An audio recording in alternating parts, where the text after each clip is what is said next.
ওয়া বারাকাতুহু। আলহামদুলিল্লাহ ওয়াসসালাতু ওয়াসসালামু আলা রাসূলিল্লাহ ওয়া আলা আলিহি ওয়া আসহাবিহি ওয়া মান ওয়ালাহ, আম্মা বা'দ। সুপ্রিয় দর্শক শ্রোতা ভাই বোন, আমাদের প্রত্যেকের জীবনে কোনো না কোনো পর্যায়ে এসে আল্লাহ সুবহানাহু ওয়া তাআলার একান্ত অনুগ্রহ এবং মেহেরবানিতে বিজয়ের স্বাদ আস্বাদন করবার সুযোগ তৈরি হয়। আমাদের ব্যক্তিগত জীবনে অথবা পারিবারিক জীবনে কিংবা সামাজিক কিংবা রাষ্ট্রীয় জীবনে অনেক সময় আল্লাহ সুবহানাহু ওয়া তাআলার অনুগ্রহে আমরা বিজয় লাভ করে থাকি।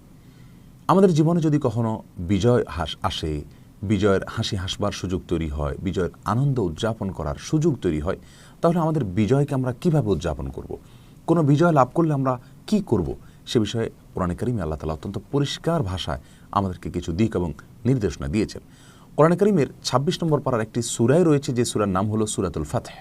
আল্লাহ সুবহানাহু ওয়া তাআলা এই সূরার ভেতরে নবী আলাইহিস সালামের মক্কা বিজয়ের প্রেক্ষাপট, হুদায়বিয়ার সন্ধি বিষয়ে আলোকপাত করেছেন। এই জন্য সূরার নামই হলো সূরাতুল ফাতহ, যার অর্থ হলো বিজয়, অর্থাৎ বিজয়ের সূরা বলে আল্লাহ সুবহানাহু ওয়া তাআলা একটি সূরা নাজিল করেছেন। আর কোরআনে কারিমের একেবারে শেষের দিকে এসে ৩০ নম্বর পারার শেষে একটি সূরা রয়েছে যেটাকে সূরায়ে নাসর বলা হয়, অর্থাৎ নাসর শব্দের অর্থ হলো সাহায্য। ইযা জাআ নাসরুল্লাহ, যে সূরাটিকে আমরা এই আয়াতের মাধ্যমে চিনি, এই সূরার নামকরণ করা হয়েছে আল্লাহর সাহায্যের সূরা বলে। এই সূরায় সুস্পষ্ট করে নির্দিষ্ট করে আল্লাহ সুবহানাহু ওয়া তাআলা আমাদের জীবনে যখন বিজয় আসবে তখন আমরা কি করব সে বিষয়ে আলোকপাত করেছেন। একজন মুমিনের জীবনে যখন বিজয় আসবে, সেটি যত ক্ষুদ্র হোক অথবা যত বৃহৎ হোক, সেটা ব্যক্তিগত জীবনের কোনো বিজয় হোক অথবা রাষ্ট্রীয় কোনো জীবনে তার কোনো বিজয় হোক, সকল বিজয় একজন মুমিনের জন্য ৪টি করণীয় আল্লাহ সুবহানাহু ওয়া তাআলা এখানে নির্ধারণ করে দিয়েছেন। আল্লাহ সুবহানাহু ওয়া তাআলা ইরশাদ করেছেন, আউযু বিল্লাহি মিনাশ শাইতানির রাজিম, বিসমিল্লাহির রহমানির রহিম, ইযা জাআ নাসরুল্লাহি ওয়াল ফাতহ, যখন আল্লাহর সাহায্য এবং বিজয় আসবে, ওয়া রাআইতান নাসা ইয়াদখুলুনা ফি দীনিল্লাহি আফওয়াজা, আর আপনি দেখবেন যে মানুষেরা দলে দলে ইসলামে দাখিল হচ্ছে। কারণ মুসলমানদের বিজয় যখন আসবে তখন অন্যরা মুসলমানদের দলে ভিড়বে, এটাই স্বাভাবিক। আল্লাহ সুবহানাহু ওয়া তাআলা ওই মুহূর্তে আমাদের করণীয় কি সে বিষয়ে বলছেন, ফাসাব্বিহ বিহামদি রাব্বিকা ওয়াস্তাগফির, এমত অবস্থায় আপনি আপনার রবের তাসবিহ বা পবিত্রতা বর্ণনা করুন এবং আপনার রবের প্রশংসা জ্ঞাপন করুন এবং তার কাছে ইস্তেগফার করুন, ক্ষমা প্রার্থনা করুন। ইন্নাহু কানা তাওয়াবা, কারণ নিশ্চয়ই তিনি যে তার কাছে ফিরে আসে, তওবা করে, তিনি তার তওবাকে কবুল করেন। প্রিয় দর্শক, এই সূরা সর্বসাকুল্যে ৪টি করণীয় আমরা খুঁজে পেলাম। যদি আমাদের জীবনে কখনো বিজয় আসে, এই ৪টি কাজ আমাদেরকে করতে হবে, সেটি ব্যক্তিগত বিজয় হোক আর রাষ্ট্রীয় পর্যায়ে বিজয় হোক। প্রথম কাজ হলো আমাদের বিজয়টিকে আল্লাহর দিকে সম্বদ্ধ করতে হবে। নিশ্চয়ই আমাদের বিজয়ের পিছনে যদি কোনো মানুষের অবদান থাকে, তাদের প্রতি আমরা কৃতজ্ঞতা জানাবো, কারণ মাল্লাম ইয়াশকুরিন নাস লাম ইয়াশকুরিল্লাহ। নবী আলাইহিস সালাম বলেছেন, মানুষের যদি কেউ কৃতজ্ঞতা আদায় না করে, সে আল্লাহরও কৃতজ্ঞতা আদায় করলো না। অতএব আমাদের কোনো বিজয়ের পেছনে যদি কারোর কোনো অবদান থাকে, তার অবদানকে আমরা স্বীকার করব, কিন্তু মূলগতভাবে এবং সবচেয়ে বড় করে আমরা আল্লাহ সুবহানাহু ওয়া তাআলার কৃতজ্ঞতাকে স্বীকার করব। এটা হলো ১ নম্বর করণীয়। আজ আমাদের অনেক বিজয়ের পেছনে আমরা নিজেদের কীর্তি, নিজেদের বিভিন্ন কর্ম, নিজেদের বিভিন্ন গৌরবোজ্জ্বল অতীত এবং কীর্তিকলাপ, এগুলোকে আমরা আলোচনা করি, অথচ আল্লাহ সুবহানাহু ওয়া তাআলার যে অবদান, আল্লাহ সুবহানাহু ওয়া তাআলার যে নেয়ামত, আল্লাহ সুবহানাহু ওয়া তাআলার যে অনুগ্রহ, সেটাকে কিন্তু আমরা বেমালুম ভুলে থাকি।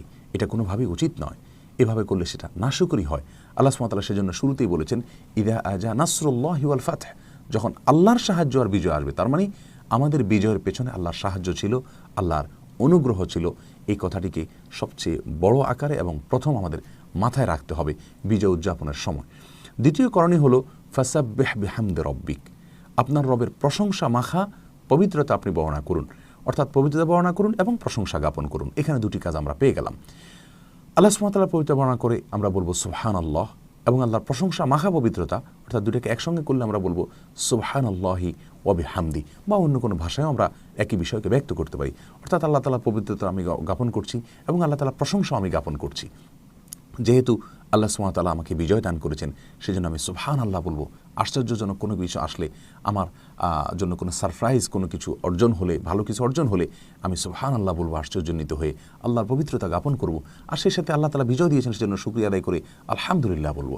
3টা কাজ আমরা পেয়ে গেলাম। আর চতুর্থ কাজ হলো ওয়াস্তাগফিরহু, আল্লাহর কাছে ইস্তেগফার করো, ক্ষমা প্রার্থনা করো। কেন ক্ষমা প্রার্থনা করব? তার কারণ হলো আমাদের বিজয় অর্জন করতে গিয়ে, বিজয়ের অ্যাচিভটা করতে গিয়ে আমাদের কোনো ভুল ত্রুটি হতে পারে, কোনো ত্রুটি বিচ্ছুতি হয়ে যেতে পারে, সেটা যেন আল্লাহ সুবহানাহু ওয়া তাআলা মাফ করে দেন।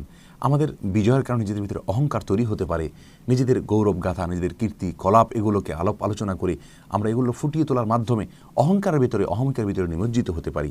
সেজন্য আল্লাহর কাছে ইস্তেগফার করতে হয়। বিজয়ের পরে মাথাকে ছোট করতে হয়, নিচু করতে হয়, তাহলে বিজয় জীবনে বারবার আসে এবং সে বিজয় টেকসই হয়, স্থায়ী হয়। এজন্য আল্লাহ তাআলা ইস্তেগফার করতে বলেছেন। যে বিজয় মানুষ দাম্ভিকতা প্রদর্শন করে সে বিজয় খুব বেশি টেকে না, একসময় মানুষের হাতছাড়া হয়ে যায়। প্রিয় দর্শক, এই সূরার মাধ্যমে, সূরা ইজা জা নাসরুল্লাহর ভিতরে যে বিজয় আসলে আমরা কি করব সে বিষয়ে 4টি করণীয় আমরা পেয়ে গেলাম। আবারও এক নজরে বলে দিচ্ছি। প্রথম করণীয় হলো বিজয়টিকে আল্লাহর দিকে সম্বন্ধ করা, অর্থাৎ আল্লাহর পক্ষ থেকে বিজয় এসছে, আল্লাহ সুবহানাহু ওয়া তাআলার অনুগ্রহে আমরা বিজয় পেয়েছি সেটিকে স্বীকার করে নেওয়া। আর সেই জন্য দ্বিতীয় করণীয় হলো আল্লাহর প্রশংসা করা, আল্লাহর পবিত্রতা বর্ণনা করা এবং সুবহানাল্লাহ বলা, সেই সাথে আল্লাহর প্রশংসা করা 3 নম্বর করণীয়, অর্থাৎ সুবহানাল্লাহ ওয়া বিহামদিহি বলা। আর 4 নম্বর করণীয় হলো আস্তাগফিরুল্লাহ, বা যে কোনো ভাষায় আল্লাহর কাছে ইস্তেগফার করা, আল্লাহর কাছে আল্লাহর প্রতি নিজের বিজয়টাকে সম্বোধন করা, আল্লাহর পক্ষ থেকে বিজয় হয়েছে সেকে স্বীকার করা, আল্লাহর পবিত্র বর্ণনা করা, আল্লাহর প্রশংসা করা এবং আল্লাহর কাছে ইস্তেগফার করা। এই 4টি কাজ করবো আমরা প্রত্যেকটি বিজয়ের পরে, সেটি ছোট বিজয় হোক, বড় বিজয় হোক, ব্যক্তিগত বিজয় হোক, পারিবারিক বা সামাজিক কোনো বিজয় হোক, অথবা রাষ্ট্রীয় কোনো বিজয় হোক।